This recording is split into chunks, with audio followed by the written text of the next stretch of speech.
రామ్టాక్కి తిరిగి స్వాగతం.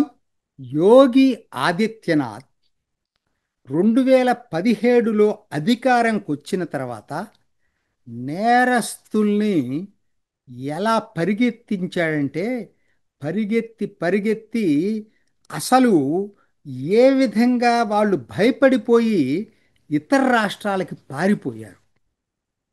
ఎన్కౌంటర్లు ఎన్ని జరిగినాయో చెప్పలేం. కరుడుగట్టిన నేరస్తులందరూ ఎన్కౌంటర్లైనా చనిపోయారు, లేకపోతే జైల్లో ఉన్న వాళ్ళంతట వాళ్ళు వచ్చి అరెస్ట్ అయ్యి జైల్లో కూర్చున్నారు, లేకపోతే ఇతర రాష్ట్రాలకి పారిపోయారు. అదే ఆ శాంతి భద్రతల్ని సెట్ చేసింది ఉత్తరప్రదేశ్లో. ఎందుకంటే అప్పటిదాకా మాఫియా రాష్ట్రంగా ఉన్నటువంటి ఉత్తరప్రదేశ్ని మార్చేసింది. అదే బీమారు అని పేరు పడ్డ ఉత్తరప్రదేశ్కి మోస్ట్ హ్యాపెనింగ్ స్టేట్గా కన్వర్ట్ చేయగలిగింది. ఈరోజు చూడండి, గ్రేటర్ నోయిడాలో మొబైల్ మ్యానుఫ్యాక్చరింగ్ హైయెస్ట్ జరిగేది అక్కడే. ఎన్నో అసలు మోస్ట్ హ్యాపెనింగ్ థింగ్స్ అక్కడ జరుగుతుంది. సెమీ కండక్టర్ ఇవి కూడా వస్తున్నాయి అక్కడ. అసలు మీరు ఇవాళ పెద్ద పెద్ద కంపెనీలన్నీ యూపీకి క్యూ కడుతున్నాయి. ఎప్పుడు లేదు ఇది. మరి అది జరగటానికి కారణం ఏంటి? ఉత్తరప్రదేశ్ అంటే ఏంటిది? మార్కెట్ రీత్యా చూసుకున్న కంపెనీలకి పెద్ద మార్కెట్ అది. 25 కోట్ల జనాభా, బ్రెజిల్ దేశంతో సమానం ఉత్తరప్రదేశ్ అంటే. దాన్ని మేనేజ్ చేయటం అంత చిన్న విషయం అయితే కాదు. ఈ 8 సంవత్సరాల్లో యోగి చేసిన పని ఏంటంటే యూపీని గాడిన పెట్టాడు. కరెక్ట్గా చెప్పాలంటే అది శాంతి భద్రతల్ని సెట్ చేసి యూపీని గాడిన పెట్టాడు. కొంతమందికి అనిపించవచ్చు, కొంచెం హ్యూమన్ రైట్స్ కమిషన్, మానవ హక్కుల గురించి మాట్లాడేవాళ్ళు మరి ఈయన అధికారాన్ని ఆయన సొంత చేతుల్లోకి తీసుకున్నాడని కొన్ని సందర్భాల్లో తప్పదు. ఇది బెనివలెంట్ డిక్టేటర్ అనుకోండి, కాకపోతే 5 సంవత్సరాలకు ఒకసారి ఎన్నికలకి వెళ్ళాలి, తప్పదు ఆయనైనా. కానీ అలా చేశాడు కాబట్టి అంత పెద్ద రాష్ట్రాన్ని గాడిన పెట్టగలిగాడు. కాకపోతే ఇది ఎప్పటికప్పుడు నిరంతరం జరుగుతూ ఉంటాయి ఇవి.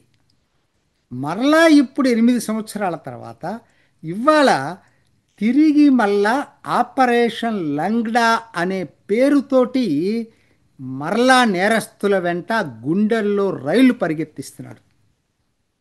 నిన్నటికి నిన్న 24 గంటల్లో 11 చోట్ల ఎన్కౌంటర్లు చేసి 14 కరుడుగట్టిన నేరస్తుల్ని అరెస్టు చేశాడు.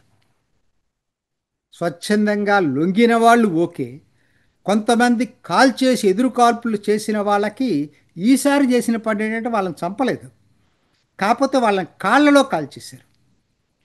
దాంతో వాళ్ళు ఎప్పుడు ఎప్పుడు కూడా ఇహన ఆ పద్ధతుల్లో ఫ్రీగా వాళ్ళు వెళ్ళి దొంగతనాలు చేసే పద్ధతి, డెకాయిట్ చేసే పద్ధతి ఉండకపోవచ్చు. రెండోది, వీళ్ళందరి మీద చాలా కేసులు, ఉదాహరణ చెప్తానండి. లక్నోలో రేపిస్టు అది అతను పట్టుకున్నారు. గజియాబాద్ ఇటీవలే ఒక వారమో 2 వారాల క్రితం వచ్చింది వార్తల్లో. ఒక కరుడుగట్టి నేరస్తుని అరెస్ట్ చేయడానికి వెళ్తే వాళ్ళ తమ్ముడు కానిస్టేబుల్ని చంపేశాడు, అబ్దుల్ రెహమాన్ అని. ఇవాళ మళ్ళీ అతన్ని పట్టుకున్నారు. ఇందుట్లో ఎంతమంది కాళ్ళు పోయినాయో నాకు తెలియదు, కానీ చాలామంది కుంటుతా ఫోటోలు చూపి వీడియోలు కనపడుతున్నాయి. గ్యాంగిస్టర్స్ అండి వీళ్ళందరూ కూడా. షామ్లీ కౌ స్మగ్లర్, 25,000 బౌంటీ ఉంది ఆయన మీద, ఆయన్ని పట్టుకోగలిగారు. మిషన్ మోడ్లోకి వెళ్ళాడు. ఇప్పుడు మళ్ళా 8 సంవత్సరాల తర్వాత మళ్ళా మిషన్ మోడ్లోకి వెళ్ళాల్సి వచ్చింది. బాగ్పట్ చైన్ స్నాచర్స్ని, అట్లానే ఇంకా ఝాన్సీ, బలంద్ షహర్, ఆగ్రా, జలౌన్, ఉన్నావ్, ఫిరోజాబాద్. ఇంకొకటి మీరు అనొచ్చు, ఇదేదో ఒక మతస్థులు అనేటువంటిది తప్పుడు ప్రచారం యోగి మీద చేస్తున్నారు. ఇప్పుడు ఈ అరెస్టు చేసిన దాంట్లో అన్ని మతాల వాళ్ళు ఉన్నారు, అన్ని కులాల వాళ్ళు ఉన్నారు, అగ్రవర్ణాలు ఉన్నారు, కింద వాళ్ళు ఉన్నారు. సో కాబట్టి ఇది నేరస్తుడే. ఉగ్రవాది ఎట్లయితే ఉగ్రవాదిగానే చూడాలో నేరస్తుడిని నేరస్తుడిగా చూడాలి. వాడు మన మతస్థుడా లేకపోతే మన కులపోడా ఇలా చూడటం అనేది యోగి దగ్గర లేదు, లేనే కాక లేదు. అదే ఆయనకి ఇవాళ వచ్చినటువంటిది ఘనత. వాళ్ళకి ఇంకోటి కూడా చేస్తున్నాడు. ఇల్లీగల్గా వచ్చినటువంటి బంగ్లాదేశ్ రోహింగ్యాల్ని ఏరి పారేస్తున్నారు. ఇప్పుడు అదొక ఆపరేషన్ తలాష్ అనుకుంటా, ఒక పేరుతోటి ప్రతి చోట కూడా ఎక్కడెక్కడ ఉన్నారో చూసి వాళ్ళందరినీ ఇది చేస్తున్నాడు. దీనికి అసలు రూట్ కాజెస్ కూడా కనిపెడుతున్నాడు. ఉదాహరణకి వీళ్ళు ఏం చేస్తున్నారంటే నేపాల్ వెళ్ళి నేపాల్ నుంచి బోర్డర్ ద్వారా వస్తున్నారు. గత 15 రోజుల నుంచి నేను విన్నది శ్రవస్తి బోర్డర్, నేపాల్కి ఆనుకొని ఉన్నటువంటి బోర్డర్ జిల్లా, అతి పేదరికంలో ఉన్నటువంటి జిల్లా, యూపీ మొత్తం దేశం మొత్తంలోనే పేదరికంలో అది శ్రవస్తి.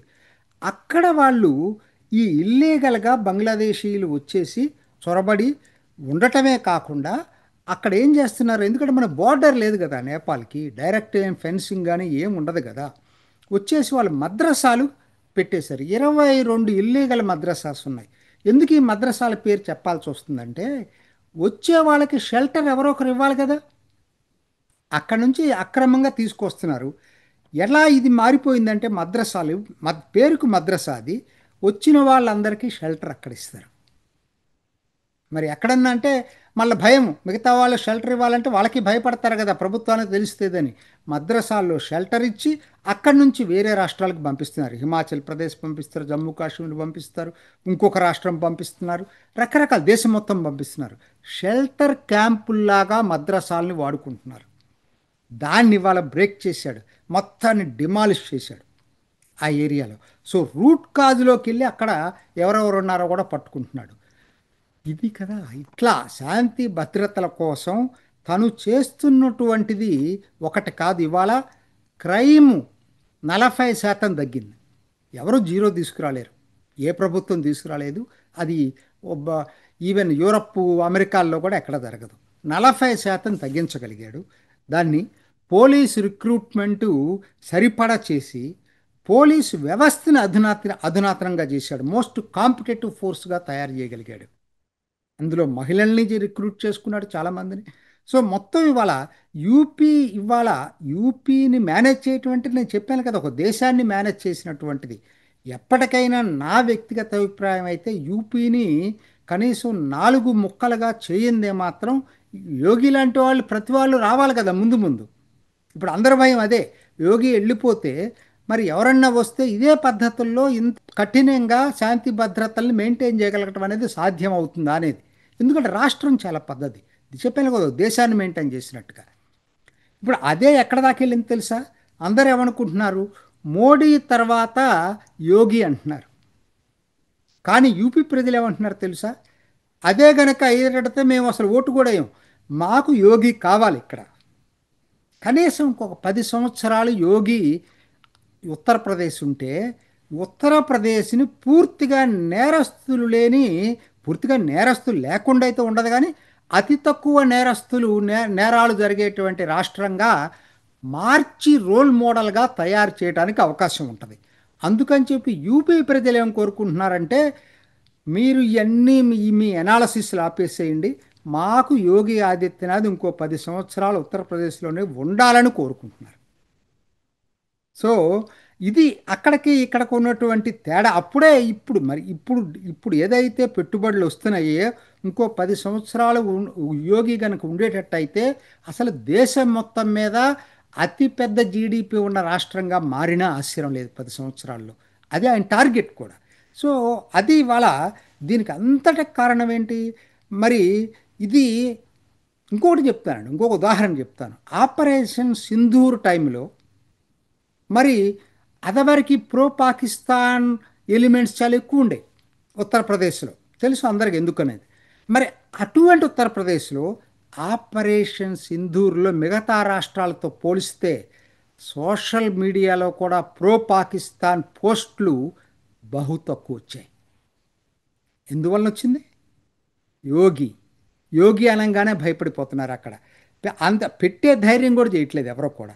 మరి ఇది ఆయన రోల్ మోడల్ స్టేట్ అయింది ఇవాళ ఆయన అలా శాంతి భద్రతలను అంత కఠినంగా మెయింటైన్ చేయగలిగారు కాబట్టి మహిళలు స్వేచ్ఛగా తిరగలుగుతున్నారు, సామాన్యులు నిర్భయంగా తిరగలుగుతున్నారు.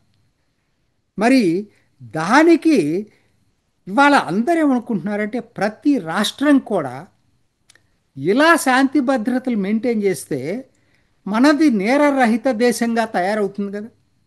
ఎందుకు ఇంత కఠినంగా మిగతా రాష్ట్రాలు ఉండలేకపోతున్నాయి? ఆయనేమి బంధుప్రీతి లేదు, ఒక మతం లేదు. నేరం ఎవరు చేసినా అందరికీ ఒకటే శిక్ష ఆయన దగ్గర. రెండు రకాల తేడాలైతే ఏముండవు. అందుకనే యూపీ రోల్ మోడల్ అయ్యింది. ఆపరేషన్ లంగ్డా 24 గంటల్లోనే కరుడుగట్టిన నేరస్తుల్ని అరెస్టు చేయగలిగింది. లొంగిపోని వాళ్ళ కాళ్ళల్లో తోటాలు దింపగలిగింది. ఇది ఇంకా జరగబోతుందట. ఆగలేదు, అప్పుడే ఒక్కరోజే అయ్యింది. ఇది యోగి రోల్ మోడల్. ఇది దేశం మొత్తం కూడా అమలు కావాలని చెప్పి కోరుకుందాం. ఇది ఈనాటి రామ్ టాక్. ఇంకొక ఎపిసోడ్లో మళ్ళీ కలుసుకుందాం. నమస్తే. చూసారు కదండి. మరి ఈ వీడియో కనుక మీకు నచ్చినట్లయితే ఒక లైక్ కొట్టేసి మీ అభిప్రాయాన్ని కూడా కామెంట్ బాక్స్లో తెలియజేస్తూ ఇలాంటి ఇంట్రెస్టింగ్ అప్డేట్స్ కోసం మా ఛానల్ని సబ్స్క్రైబ్ చేసుకోండి.